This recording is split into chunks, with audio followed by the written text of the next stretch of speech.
Welcome to Myers Metal Detectors, located in sunny Tampa, Florida, where we sell nothing but fun and adventures, treasure hunting gear, and anything you can imagine for metal detecting. Give us a call, 813-237-1939. Happy hunting and dig deeper. Live from sunny Florida, it's Treasure Talk. Welcome, folks. Welcome to another exciting edition of Treasure Talk. And we've got a wonderful guest tonight. And of course, I have to say happy Valentine's Day to my wife, Jocelyn. She's over here helping us. And happy Valentine's Day, Jocelyn. Valentine's Day. And to all the ladies on this live stream tonight, happy Valentine's Day. And there's a bunch of them, I'm going to tell you. They all hope they all got flowers and candy. Yes. And I all guess kind of good stuff. I got Philip. I don't need any of that. Yeah, I guess we should say happy Valentine's Day to the guys too. We don't want to discriminate. So happy Valentine's Day to you too. They're going to worry. Yeah, okay. Okay. All right, my friends, I guess we better get started, jump right into it. So let me go ahead and read the spiel here. Today's show was brought to you by your friends at Myers Metal Detectors, and the views, thoughts, and opinions expressed by the Treasure Talk guests and members belong solely to the guests and members and not necessarily to Phil Myers, Jocelyn Myers, Jeff Bonin, or Myers Metal Detectors. And I think I went through that really quick. I might have gone too fast and skipped a little bit, but that's okay. But also, the purpose of Treasure Talk is to promote the hobby of metal detecting and treasure hunting and to educate our members in a fun, informative manner. And that's just what we're going to do tonight, isn't it, Jeff? It certainly is. It certainly is. And I have to say that, this has been a much anticipated show with our giveaway for the evening. Dillick from Knock to Macro was very, very kind and offering up a legend for us to give away tonight. And there's somebody's going to be really happy. I happen to know who it is because the names have already been drawn, but I just want to say, they need to be a little bit patient because the legend is not launched yet. And, you, Phil, you'll agree with me here. I think there's been an awful lot of conversations around the legend, people bashing Dillick and Knock to Macro, and then, they were bashing you and stuff because you didn't have the legend. And then when you look at the dais too, they were bashing you because you didn't have it, but here's the thing. I think y'all need, all you bashers out there, y'all need to climb up off Dillick's back and XP's back and everybody's back and just sit patiently and you'll get your detector. One thing about Knock to Macro is they've always tried to put out a good product. They sent it to the testers to see if it needed any revisions. They made some good suggestions. So, to go through all these detectors and make these revisions so it's perfect when you get it, if it takes a couple more weeks, take a chill pill. It's Valentine's. Go give your wife or your husband a hug and a smooch. Eat some of their candy.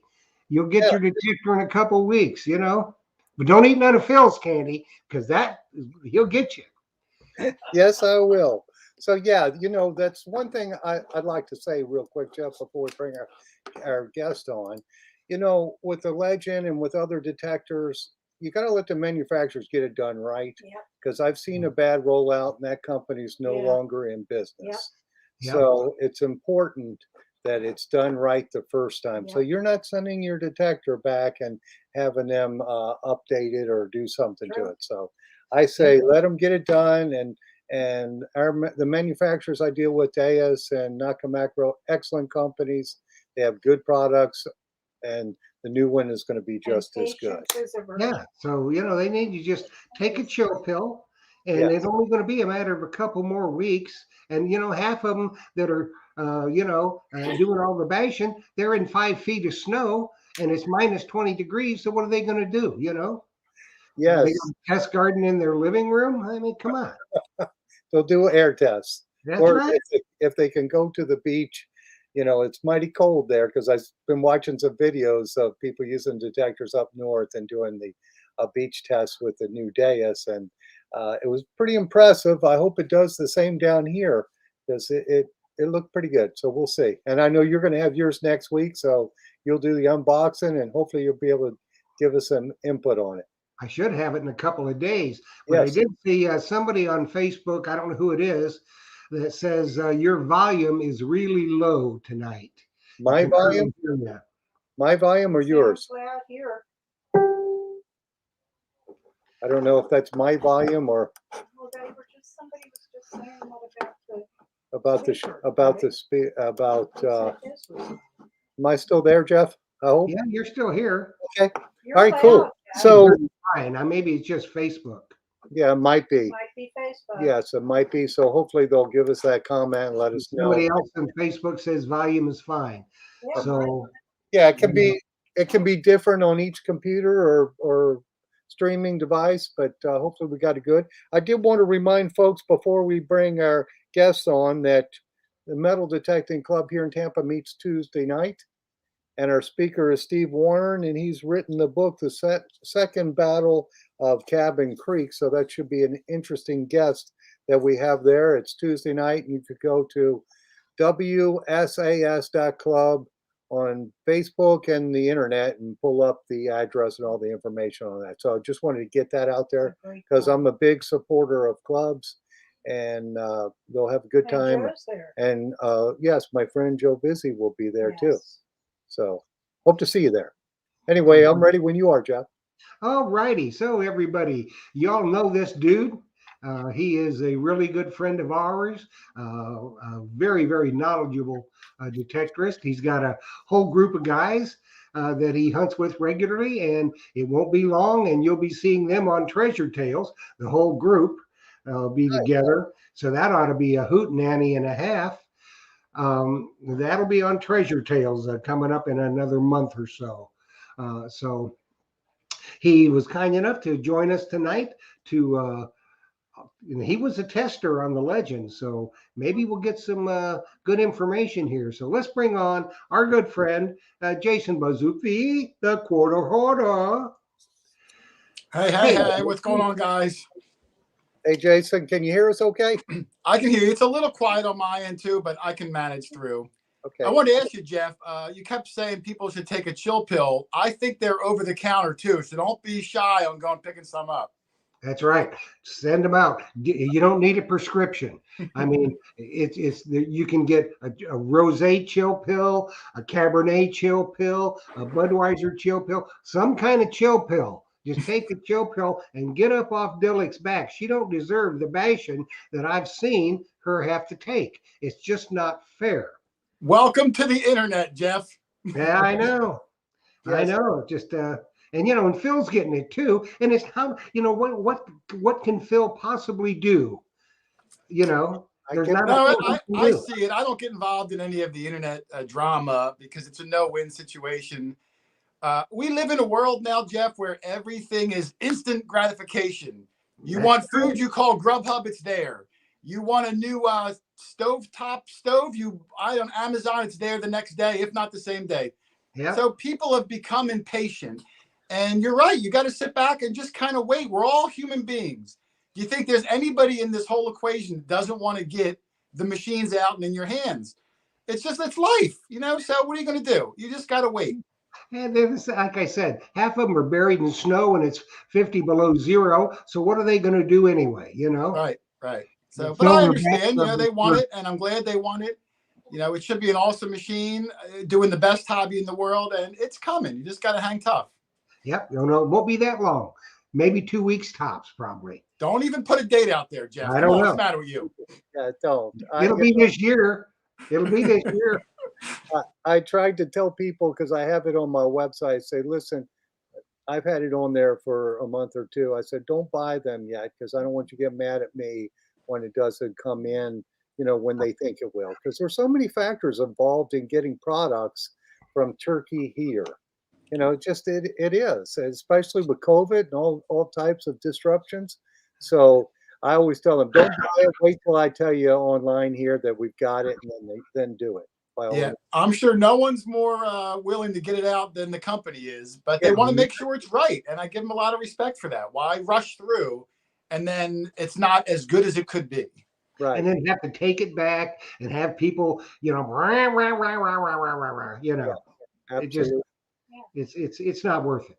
So we've already got some questions, so we're going to jump right in it.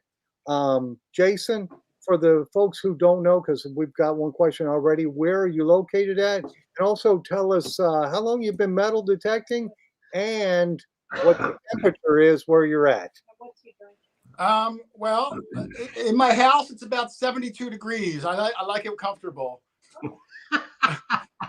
Outside, it's a little cold today. It's not freezing cold, but it's probably in the, maybe high 20s tonight. The ground's been frozen for about 3 weeks, which is pretty rare. I mean, the last couple of years, we've been able to get out almost every weekend and the ground hasn't been frozen, but we've been going through a little cold spell up here. I'm in New Jersey, Philadelphia area. So it's been frozen. We've been fortunate enough where one of the guys I dig with, Dog Tag Doug, Mexican Doug, Jane Fond Doug, he got an incredible permission last year that is sandy, sifty soil, but it was a dump 100+ years ago.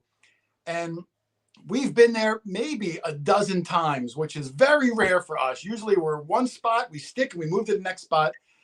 But we found hundreds and hundreds and hundreds of cool things.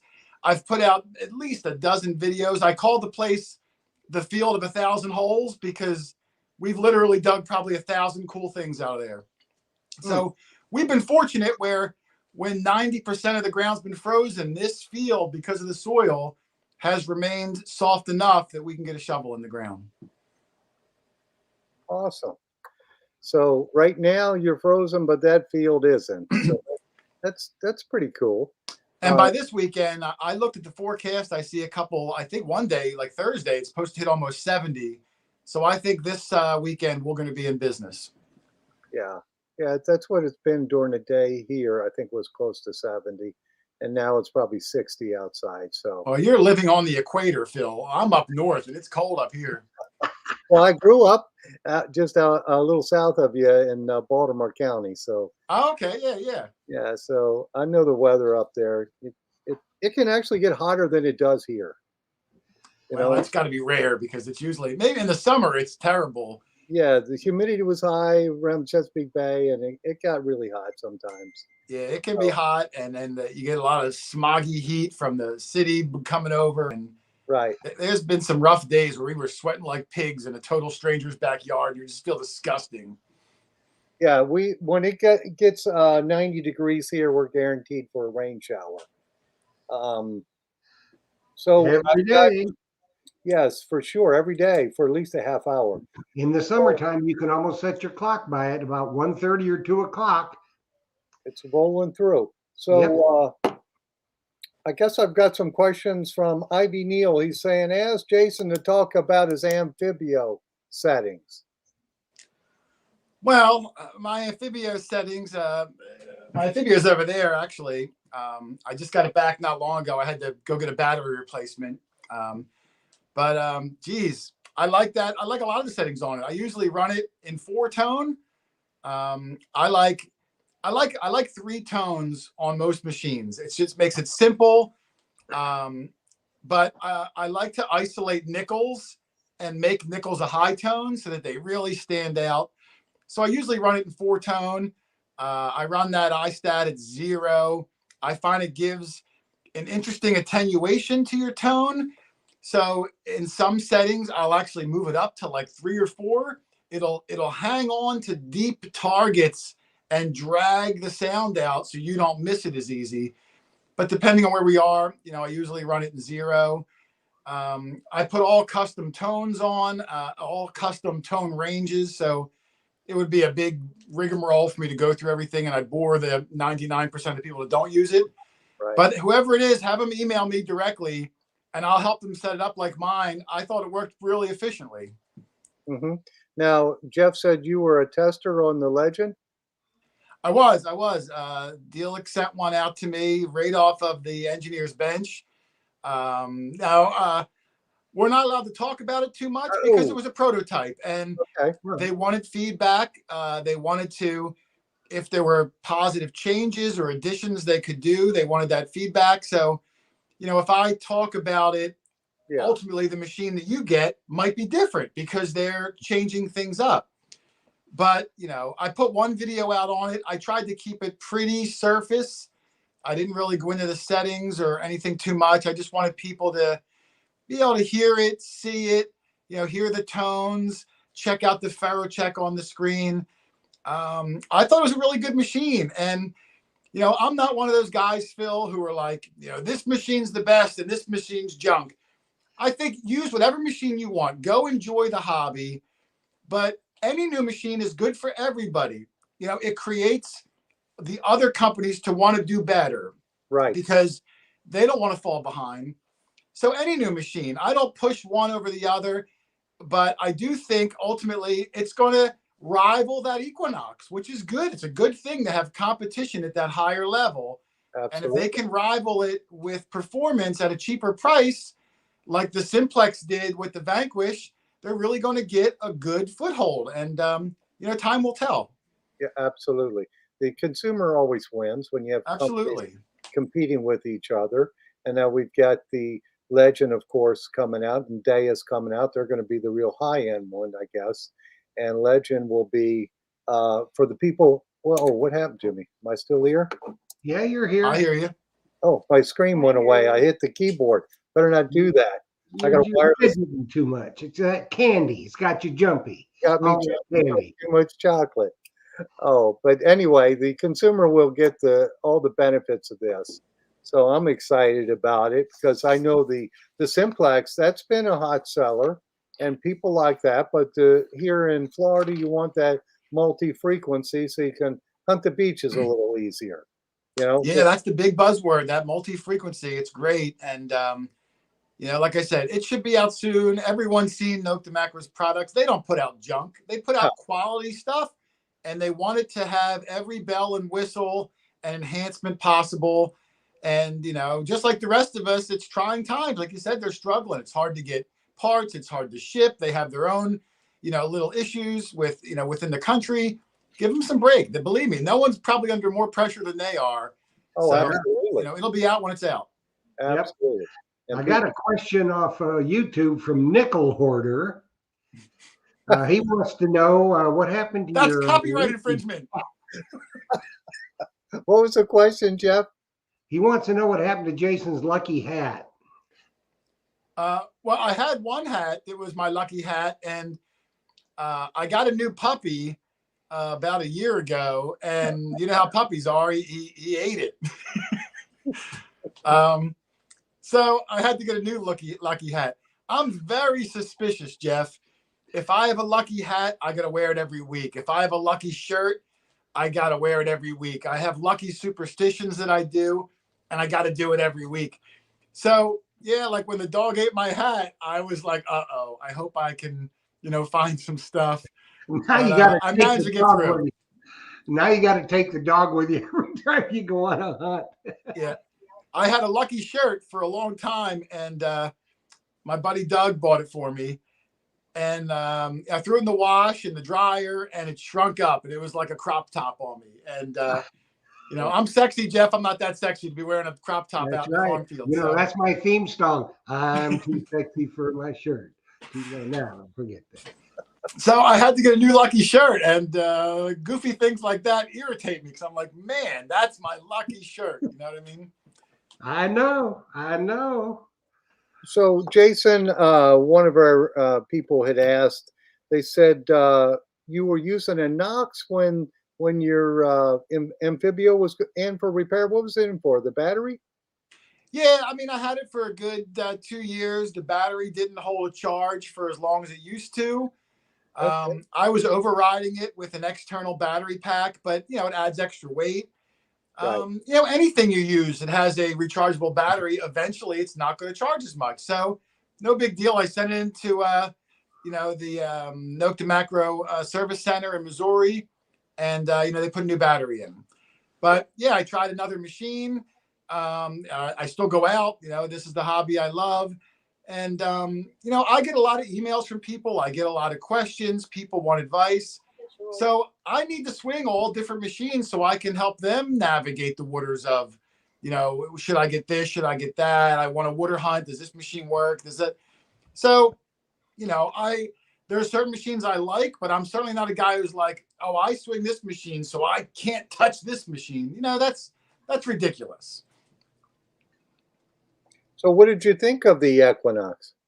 Well, I mean, does anybody out there think that it's a bad machine? I mean, it's a good quality machine and you know, it's one of the top industry machines for a reason. And you know, that set the bar. And now other companies are trying to achieve or pass that bar. Right. So yeah, I mean, I couldn't say a bad thing about it. I think that personally, the build quality could be better, but you know, I got an aftermarket shaft on mine, and they make that thing you can put to keep your coil ears from breaking off. Yeah. But technology-wise, yeah, I mean, it's a really good machine. You won't hear a bad thing from me about it. Yeah, You it's know, real simple and you know, the flaws you pointed out. Now, do you use the Steve's detector rod, or which rod are you using? Yeah, I'm good friends with Steve. He made me a custom camo one because, you know, I like the camo. Yeah. So yeah, I use one of his, and they're great rods. You can get the counterbalance on the top. So if you put Yes. that big 15-inch coil on there, it'll counter it out so it doesn't feel nearly as heavy as it probably is because it's just balanced so well. So yeah, big fan of his aftermarket shafts. Yeah, we we got stock a them. question. Go Oh, I ahead. didn't know that. Yeah, we stock them with He's a the great guy. He's a great guy. and the camo one. So if you want the same rod that Jason has, we've got it in stock with the I counterweight. got it over there. I don't know if they can see it against my curtain, but Yeah, and he's going to make a pink one too for breast cancer. Yes, he made it already. We gave one away to Allison Walker up in Yeah. Canada, Yeah, and we presented it to her live in one of my videos because if you know Allison, I mean, there's no one more deserving than her. Everything she yep, we does do. for breast cancer and for her community and metal detecting in general with her ring finding that she does. There was no better candidate, and it felt really good to give something back to her because she gives so much to everyone else. Yeah, she's great. And then we've got a couple other good friends of our show, Excalibur Shovels. He just debuted the Palisades Pink Excalibur Shovel and the Merlin, which is the travel shovel, and Palisades Pink. And then our good friend Dan Nelson, that makes Dan's lanyards, is just coming out with the pink lanyard for breast cancer, and he's going to donate part of every sale of every pink lanyard to breast cancer. So, you know, a lot of good folks out there doing some really good stuff. And I do have a question, by the way, from Michigan Gems. They want to know, what was your first machine, Jason? My first machine, I mean, you know, when I was a young boy, I had, you know, that white coin master that everyone has with a big giant control box on it. Yeah. But I mean, I only had it for a summer, and then I ruined it because I was a kid. But as a grown up, you know, when I got back into it, my first machine was one of the Garrett Ace machines. I think it was a 250. And, you know, I used that for very brief time. I mean, maybe 2 weeks. And then I got the AT Pro because, you know, I thought like, oh, I want to get, you know, a better machine, you know, and I got that one. And man, I love that machine. I probably used it for 3 or 4 years. It was rugged and durable. Took it everywhere. I even tell a story. It fell out of a tree once, about 10 feet up out of a tree, and kept right on going. You know, it just kept on kicking. So, no, I was a Garrett fan. I mean, I'm still a Garrett fan. I just, you know, you try different machines out. When you find a hobby you love, whatever it is, you want to experience all the things in that hobby. That's your pastime. If I was a bowler, I'd want to get the Brunswick ball, and I'd want to get the Hookamanini ball, or whatever it is, you know, because that's your thing. Yes. So, you know, since then, I mean, I've gotten, I don't even know how many machines I got now, a lot of them. I probably look like Phil's store in my basement. But, you know, it's my thing. I like it. I like to see what they can do. We hear different tones, see different styles and colors and shapes and contours. And, you know, that's my jam. Well, here's the thing. With the machines, you know, the tones on the Amphibio may just suit you right down to the ground. They may not suit another person. They may like the tones on the Knox. Some people like the tones on the Deus or the Garrett.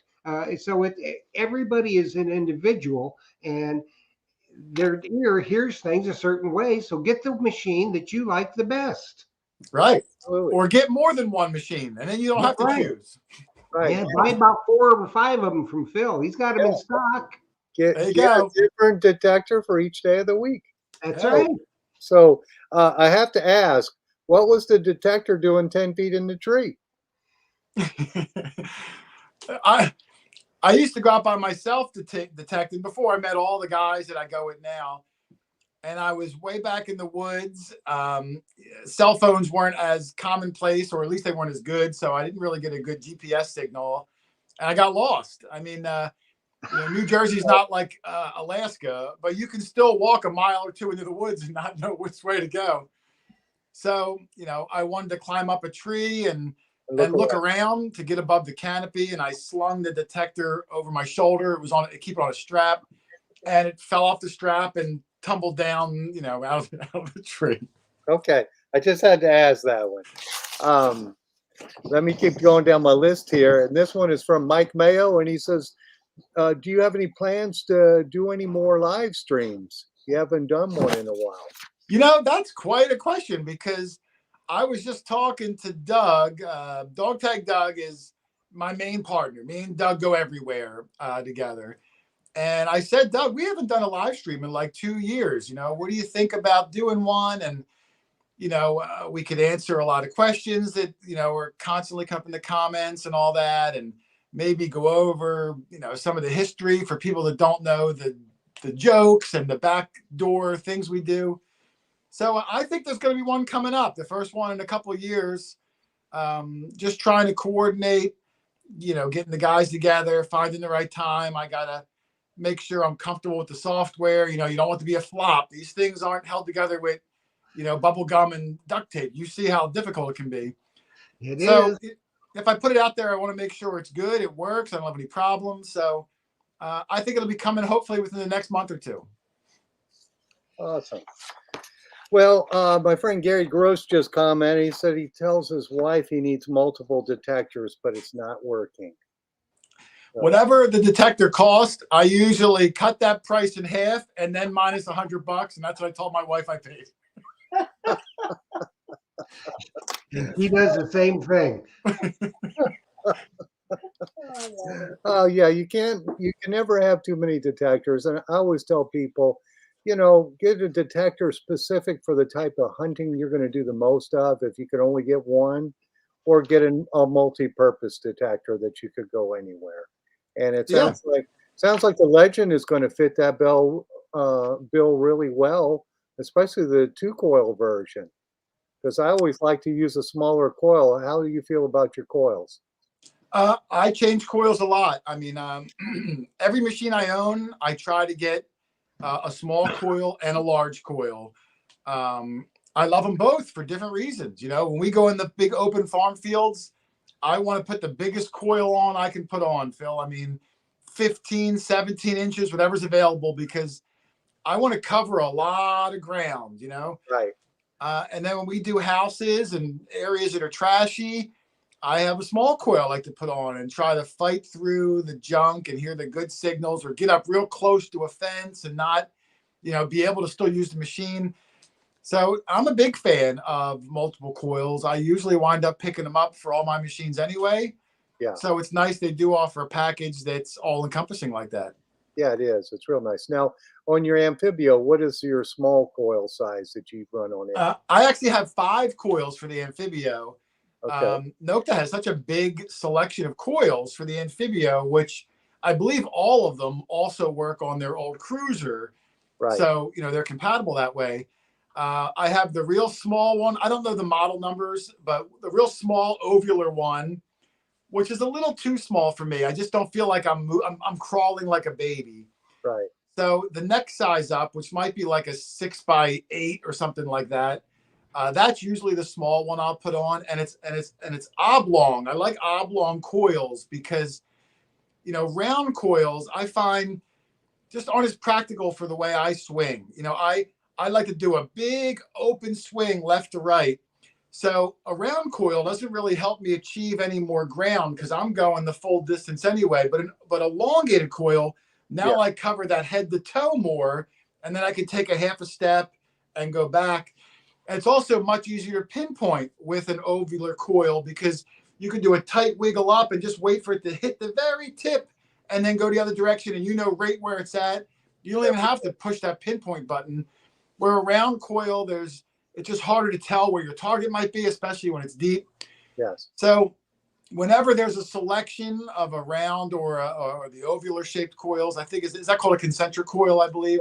It's probably elliptical. Elliptical, that's the word. Thank you. I always prefer the elliptical coils, so I try to snatch onto those if there's a selection. Yeah. And then for the Amphibio, their large coil, I think, is a 15-inch round coil. And that's the biggest one they offered. So, I grabbed that and I use that a lot in the farm fields. I actually have two of them because I had a problem with one. I had to mail it away to get repaired. I couldn't wait. So I grabbed another one. And then when I got it back, I got two of them. Right.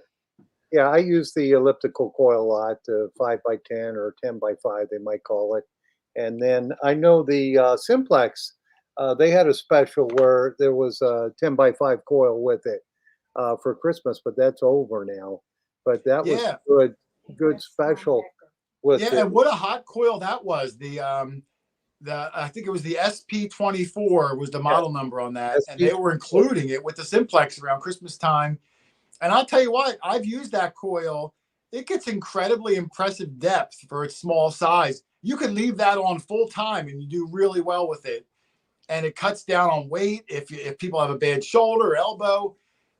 It's a really nice coil size. So, and to throw that in, that was incredible. I hope they do that special again. Yeah, that was a good seller for Christmas. And that's, Jeff has the Blue Spade Society, and that's with people who are slightly disabled and have issues with weight. And that's an easy way to lighten up a detector is to put a smaller coil on it. Absolutely. Even though the Simplex is pretty light anyway.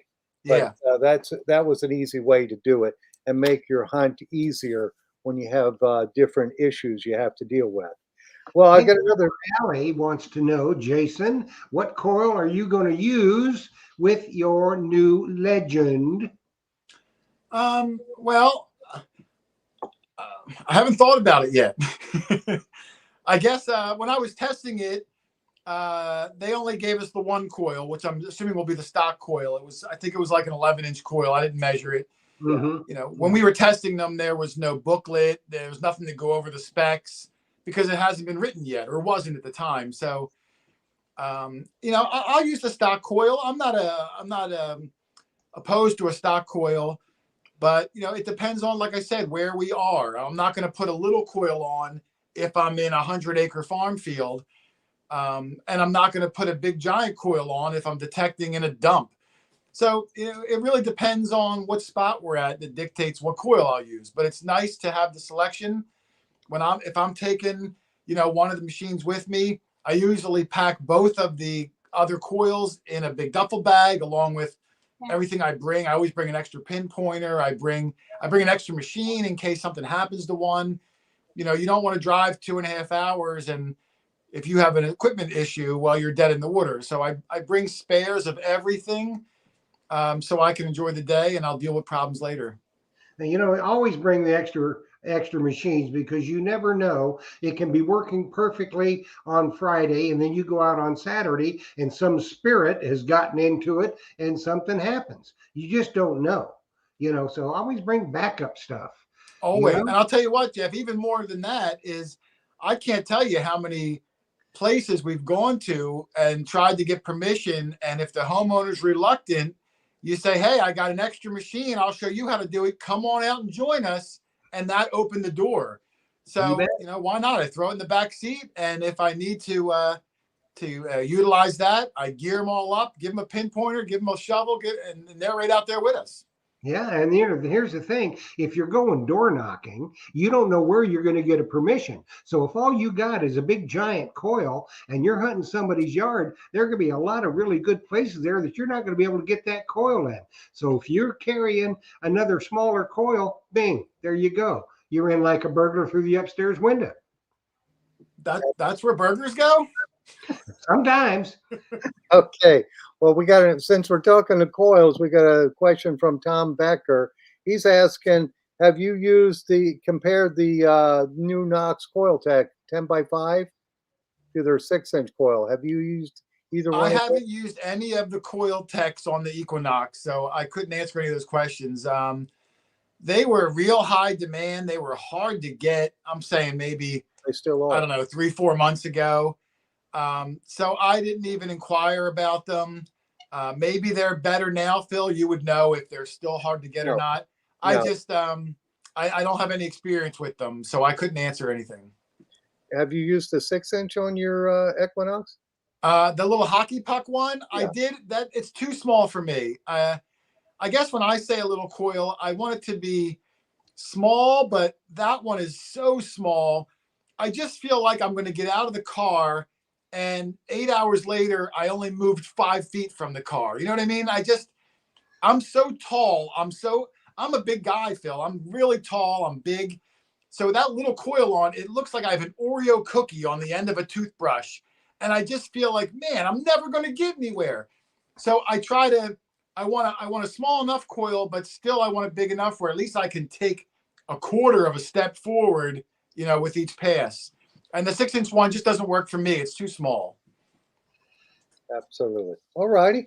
Well, that answered that question. I've used both of those coils, and they're both excellent. But like you say, the 6-inch coil, you are moving your arm so much, and the 10x5 coil tech is nice. It might be a hair deeper, but I think it's easier to swing it. Because I'm tall too, and you cover more ground faster. You're not feeling like you're whipping your arm as much. Yeah, I'd like to try the one. I'm glad you reminded me. Maybe I'll pick one of those coil techs up. I hear good things about it, and when people ask me questions, I like to have some background on the product. So I'll see if I can get one of them. Yeah. Better take some Oreos with you. Just slip a bag of double stuffed Oreos in your backpack. And I just had a question here. I can't remember who asked, but they had said, "Explain your banana." Oh, my banana. Well, that goes back to my superstitions, Phil.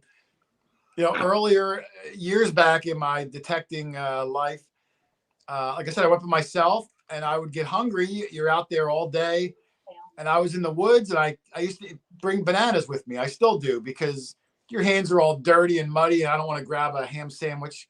A banana's got a handle on it. So, I ate the banana, and I don't like littering. I like to take all my garbage with me, but I didn't want to carry around a dirty banana peel.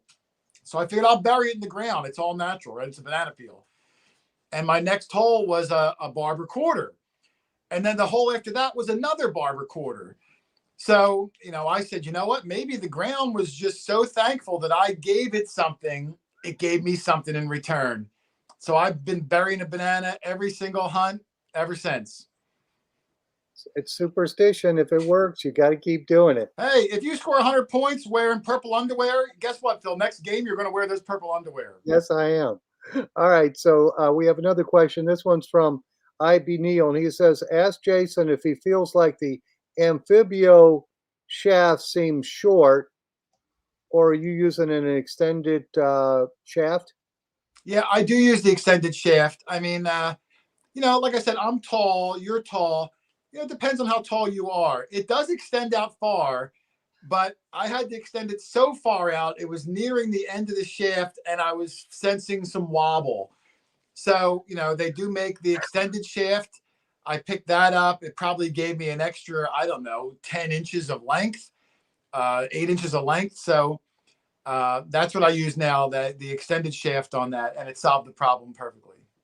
Yeah, I like the extended shafts too, because I'm 6'3", Yeah. and I feel like a lot of the detectors are like an inch or two too short for me.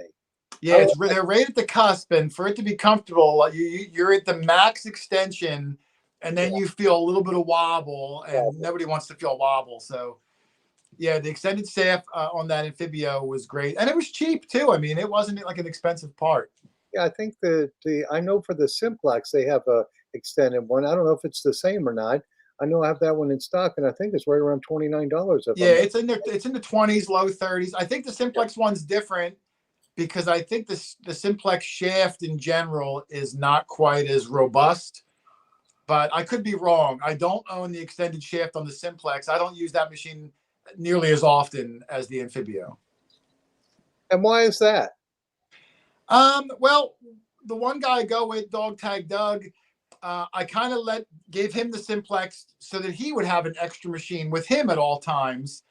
So he kind of uses the Simplex as his extra machine now. Now, if I need it because I'm going to film something, we would give it back and forth, no big deal. But he kind of adopted that Simplex as his backup machine. And sometimes he'll use it all day because it's lightweight, it's easy to use, things like that. Awesome. Okay, so let me go to my next question here. And we talked a little bit about this, but John David, a friend of the show and the Blue Spade Society, I think founding member, huh? Huh, Jeff? Yeah, that's who we invented the Blue Spade Society for. He is the poster boy. He asks, what got you into metal detecting and what age were you? Well, I did it, like I said, as a kid, and I really loved it. I saved up money from my newspaper route. I wanted a metal detector.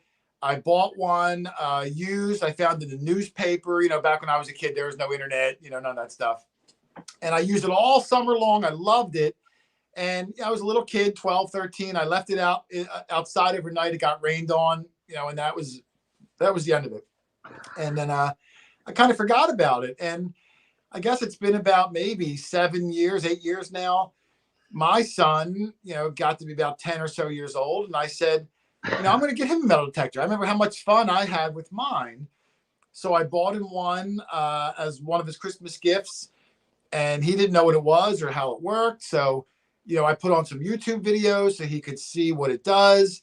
We assembled it and we went out the next day and, found some stuff. Nothing great, modern change, a lot of trash, trash comes with the hobby.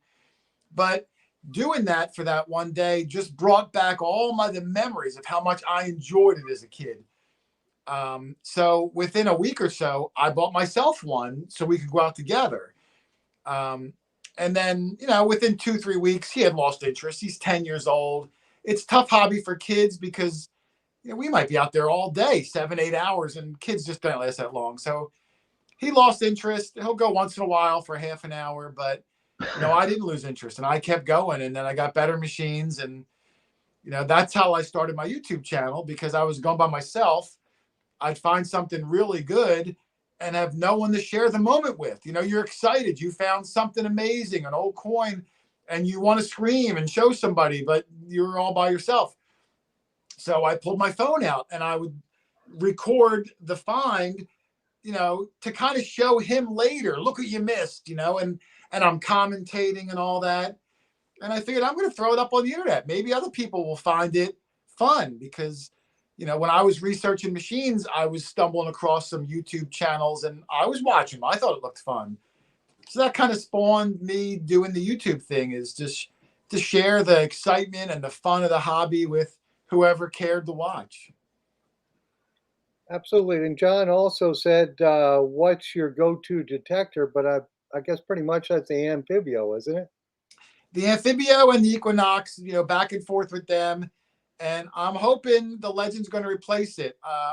I was testing it. I really liked it. Like I said, I don't want to say too much about it, but I liked it enough. And with these extra improvements they're putting on, that might be the one. I don't want to say for sure yet and then be a liar, but that might be the one that kind of combines the best of both worlds. We'll see. We'll find out soon. Yes, we will. Absolutely. Did you have another question? Gary Gross, did you ask him about how he edits his videos? No. Is that a question there? Yes. Gary Gross was asking what software, I guess, would like to know what software Jason uses to edit his videos. Looks very professional. and Gary does real professional Yeah, he videos does. too. So Oh, thanks, Gary. Of all the comments you get in the videos, great find, you guys are funny, all the positive things people say.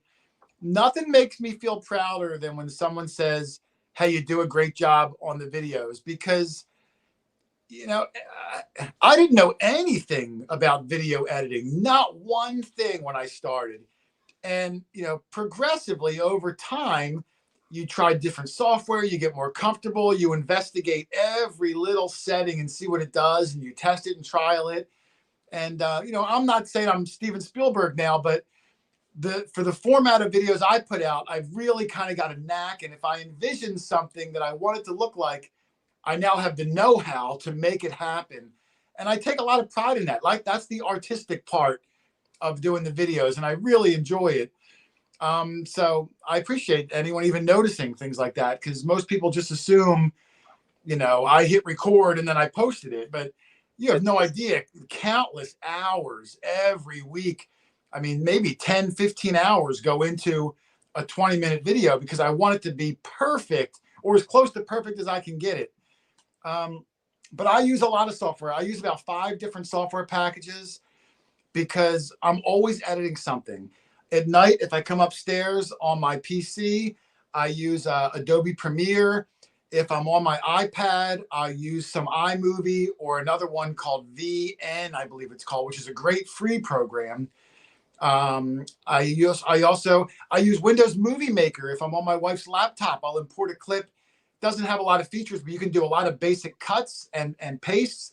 So at least I can remove the fat and cut out, guys sniffling or sneezing, or if there's some camera shake, and then I can do the more advanced things on a better program later. So I use a lot of different ones, and they're all similar, but yet they all have features, and some of them you got to pay for. And, years ago, pay for was like, $50, and you have this program, where now it's $30 a month, forever. There is no end price. It's per month. But those software packages are usually the most robust with the most features. So, you got to bite the bullet if you want it to look how you want it to look. So, yeah, I mean, if you're new to the hobby and you don't want to shell out a lot of money, Windows Movie Maker is free. iMovie is free if you have any iOS product. There's a free Windows thing called VNDC or something like that. Very tricky to learn, but it's pretty robust. And if you have an Android or an iPhone, I believe it's called VN. It's a free download from the App Store. It does all sorts of fancy things, totally for free, no watermark. So I use that a lot. If I'm sitting in the car waiting for my wife in a store, I'll bust it out and try to get a clip started or whatnot. So I use a lot of them, different reasons, depending on where I am, but I'm always trying to work on one every free minute. well, your videos are really good, and Gary likes them, and he does some awesome videos too. Well, thanks. I appreciate that. I'll have to check his out too. I love watching guys, really going the extra mile. Like I said, anybody can bring a metal detector and go out and find a coin. It's not rocket science, but to do it in a way that's engaging and fun and captivating, and not having camera shake and wind noise ruffle, you got to think about all those things beforehand and make preparations and have microphones and have some knowledge of editing. And I really get a big appreciation for that, because I know how much work that person put into it to make that a presentable viewing experience for me. Awesome. Well, it looks like Jeff has got the banner rolling, so we're going to give something away here real shortly. But I just want to read one comment. John Brantley says, "Does anyone know how to make comments readable? Not sure Jeff and Phil see them." Yes, we see your comments, John Brantley. I don't know which one you're talking about, so retype it. Jocelyn will hand it to me. If it's on Facebook, Jocelyn's handling that. Sometimes, when there's 200 and some people like there are in the chat tonight, it's hard to see the questions. That's why I post a place for questions on the Facebook group page. But we do the best we can to get the questions answered. So, yeah, because it's tough with Jeff and I to watch a live stream, watch all the questions roll through. So my wife is on one Facebook, I guess, group. It's on Treasure Talk group. So if you're on Treasure Talk group, we can normally see it. But if you're on one of the other ones, we may not see it, or Jeff may see it. But Yeah.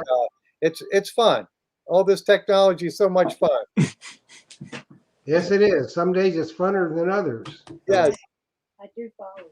but Jocelyn does follow the Treasure Talk group and Yep, tries she to does. hand me the stuff. If you see me handing stuff back and forth, that's what we're doing. But I Oh. guess, Jeff, I'm going to turn it over to you, buddy. All righty, we have got the giveaway tonight of the utmost quality, and just y'all have to be patient because it's a Noctamacro legend, and you'll get it as soon as they start shipping. I promise you. So what we had to do is I put the post for the giveaway. You had to enter on the Treasure Talk Facebook group, or you could enter on YouTube, Treasure Talk YouTube, and you had to use a phrase. Now you have to be a member, obviously, to win. You have to be tuned in to win. The phrase you had to use was, "I could be a legend with a Noctamacro legend." So that was the phrase you had to use. And what we do is 6 o'clock p.m. sharp, the night of the giveaway, entries close. I use a random name picker. I enter all the names from YouTube, from Facebook, and there was a lot of them, almost 500 names. So we do a random name pick. I've got the name. You have 3 minutes when I call your name to either text or Facebook Messenger to Phil or myself, and you see our numbers crawling across the bottom of the screen. And so you got 3 minutes to text or Facebook Messenger with your name, then you are here. And then what you must do, this is the only way we'll accept it, is you must email your info to treasuretalkshow@gmail.com. That way we can get it to Dina, and she can get your machine out as soon as they ship. So everybody, get your fingers ready.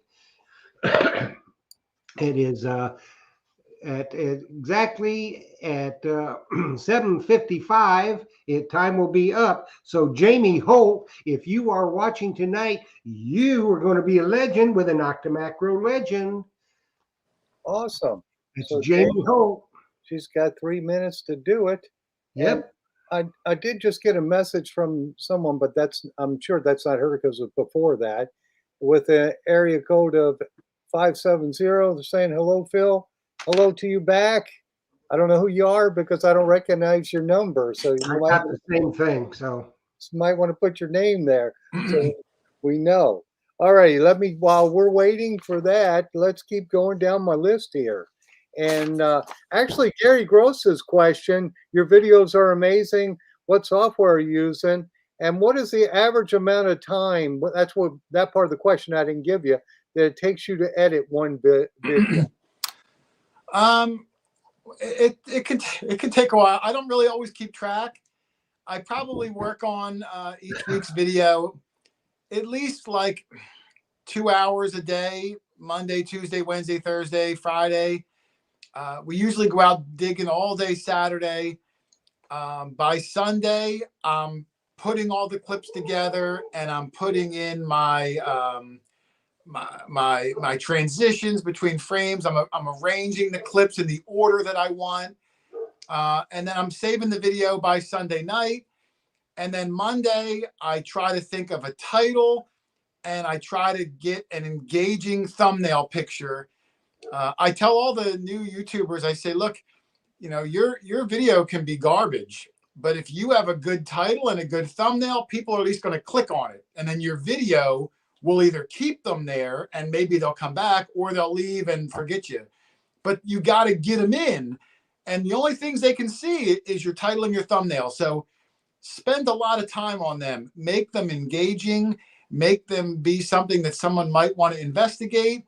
Now, I'm not saying make your title say, I found the Hope Diamond, and in the video you only found a rock. But utilize what you got and try to make it fun and put some thought and into your thumbnails and make them something clickable. So yeah, I do that all day Monday. So I don't know what that comes to. Maybe 15 hours a week. for each video. And as much time as it takes, I just love it. I love the finals product. I love putting it together. It's like my artwork. It's my therapy. Yeah, but a lot of people, Jason, I agree 100% with what you said, but you see all these people out there, cops call or this and that, clickbait to get people to click on their video, and it has nothing to do with that. Now that's not something that that we enjoy watching. Yeah, you have to have a title that's going to be captivating, and then there's the extreme, like you're talking about, that is just total bogus, just to get that click. And then what happens is usually that channel gets a lot of negativity because they're consistently putting up total fabrications. So I'm not saying you want to lie. I want to say you want to try to find the strong part of your video, whether it was a really good find, whether it was a funny moment, maybe you captured a good image of an old structure, and try to think of a way to make that an enticing sentence, to engage people. So they know what your video is about. Don't just put, metal detecting, found an old coin. Like, pizzazz it up a little bit, but stay genuine, stay truthful. That's right. But, I used to go to thesaurus.com website and I'd say, well, I used the word amazing last week. I don't want to use amazing again, and go through the thesaurus, trying to find another word that's going to fit, that means what I want it to mean. It's not going crazy and lying, but I want to evoke some emotion. And that's what I'm saying. Put thought into it. I take a lot of pride in trying to put out a quality video. And that's all I'm saying. Take pride in it. Think about everything you're going to do and try to make it work as best to your ability. Yeah. Well, we did have our winner. Did So we? Jamie Holt is going to be a legend. Awesome. That Jamie commented. Yes. Yeah. Congratulations, Jamie. We'll be some of the first people out there swinging that sucker. That's awesome. right. And they will be a legend. For sure. Hey, I got a comment here. Now, this was on my question sheet. Tim Naylor, the Mumbles man. Besides Dog Tag Doug, what is your most unusual find and your favorite find? The Dog Tag Doug is an unusual find, I'll tell you that. It might even be in the comments. I told him to come in. I can't see any of the comments. We found some crazy things over the years. If anyone's watched my channel for a while, because it's been years now, I found an old witch's spell jar, which was definitely the oddest, strangest find I ever found. And then I did a whole separate video of opening the jar and pulling out all these crazy, weird, wacky things. And people from the witch community were commenting, helping me decipher what everything meant. And, it wasn't a treasure in the sense of the word that there was any value to it monetarily, but I found it fascinating that everything in that jar, this person thought about and it made sense to them. And I just thought it was an amazing find. Who finds a witch's spell jar, in the ground? So that was probably the strangest, oddest, most unique find that I'll ever find. See, if Doug would have found it, he'd have tried to put a spell on y'all. He would have tried to drink out of it later, Doug. Probably. Yes, probably. And he can hear us. He's putting comments in there. I can hear you. Okay, all right. Doug's a good guy. We do know that, Doug. So that's why we're saying it. Yeah, wherever I go, Doug goes. And like you said, I think it's in May. We're going to come back on. Hopefully the whole gang will be here. So your screen will be filled up with heads. Yes, it will. Because I like to think I dig with some of the best guys out there. We all get along, me and Doug and PA Pirate Paul and Charlie, the Heritage Relic Hunter, Just Silver Joe, Rich Van Winkle, Leroy the Fob Goblin. There's a new guy, Matt, who no one's even seen in the videos yet, who might become a regular. So many good guys. And, I try to make sure the guy is lovable and fun and no drama, because I don't want anyone to watch my show and be aggravated or hear something that's political or hear something. I just want it to be fun, relaxing, friends, interesting finds, funny banter. I want it to be downtime for people. I don't want it to be anything other than that. And no drama. Drama free. It's not Absolutely. a soap opera. Absolutely. It's all fun and finding the There's best. enough drama in the real world, so I try to give a 20, 25-minute escape. Absolutely. Well, Jason, it looks like we're getting close to the end of our time, aren't we, Jeff? We are. Okay, so let me just say thank you, Jason, for coming on here with us. And any parting knowledge for new people getting started in detecting? Just give us 30 seconds. Have fun with it. Don't get discouraged. We still dig a boatload of trash. Just because I don't show the trash in the videos, because that's not very exciting, don't be discouraged by trash. There's going to be good finds in there. Don't be discouraged if you knock on a door and you hear a no. The next one might be just as successful. The spoils go to the persistent person. You keep going out, you keep digging holes.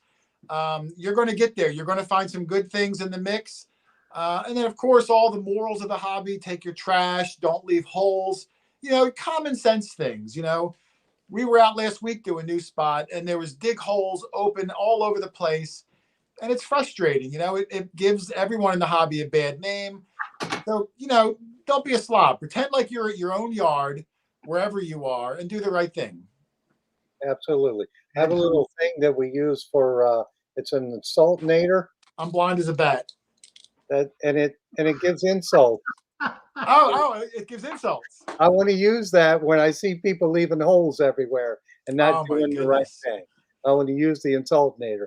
One day I have to play it on the live stream here.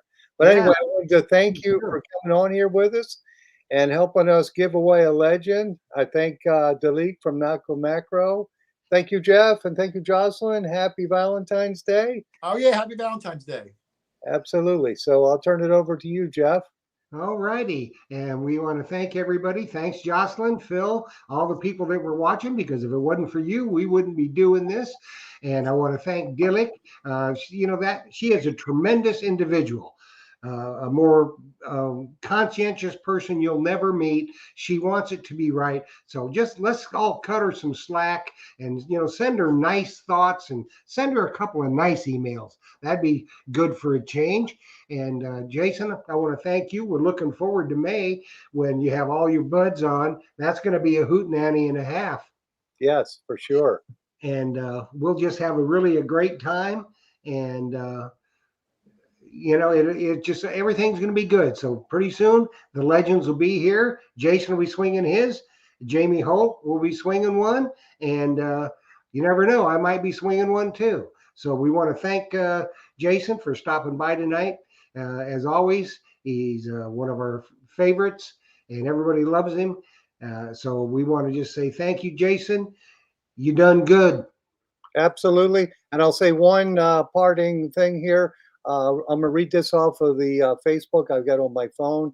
It's from Rick Tumbleson, friend of the show. It says, thanks for sharing your insights, Jason. It looks like there's about 10 like that.